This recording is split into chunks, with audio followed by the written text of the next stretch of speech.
आप लोगों के सुझाव हम लोगों को लगातार मिल रहे हैं। इसके लिए हमारी पूरी टीम आपका तहे दिल से शुक्र अदा करती है और यह सुझाव हम लोगों को लगातार आपके इसी तरह से मिलते रहेंगे। आज हम आपको उस शख्सियत की दास्तान सुनाने जा रहे हैं जो न सिर्फ भारत की आज़ादी के सिपहसालार थे बल्कि हिंदुस्तान की गंगा जमुनी तहजीब के असली पहरेदार भी थे।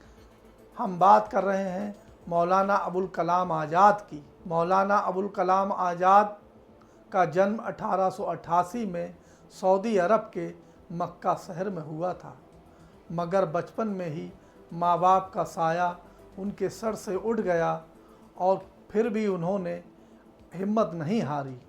उन्होंने किताबों से मोहब्बत की और वह घर पर ही अरबी, फ़ारसी और उर्दू में महारत हासिल करने में सफल साबित हुए।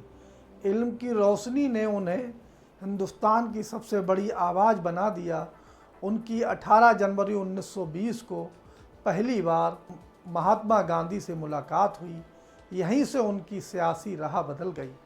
1923 में वह सबसे कम उम्र के कांग्रेस के राष्ट्रीय अध्यक्ष बने और 1940 में एक बार फिर उनको यह जिम्मेदारी दी गई, मगर उनकी जंग आज़ादी की लड़ाई के दौरान कभी भी जिन्ना से नहीं पटी।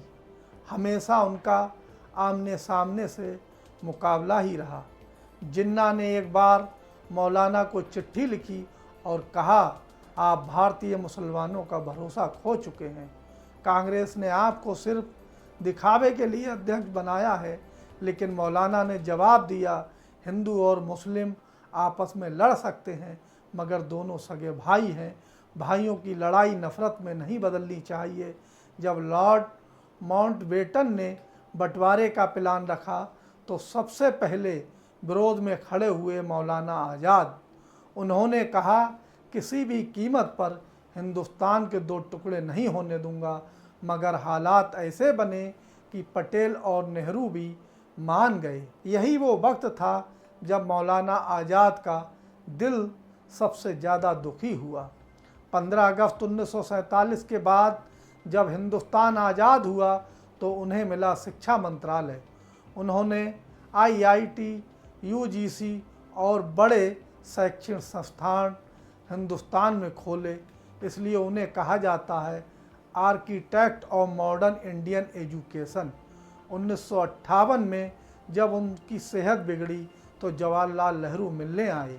मौलाना ने आखिरी बार कहा, जवाहर खुदा हाफिज। 22 फरवरी 1958 को हिंदुस्तान का ये रोशन चिराग हमेशा हमेशा के लिए बुझ गया। मौलाना अबुल कलाम आज़ाद सिर्फ एक लीडर नहीं थे बल्कि हिंदुस्तान की रूह थे। उन्होंने हमें यह सबक दिया कि मतभेद को नफ़रत में कभी मत बदलो। हिंदुस्तान की असली ताकत हिंदू मुस्लिम एकता में ही है। वह रामपुर लोकसभा सीट से पहले सांसद भी चुने गए और उनकी आवाज़ आज भी हिंदुस्तानियों के कानों में गूंजती है, क्योंकि उन्होंने हमेशा देश के लिए ही सोचा और देश के लिए ही जिए।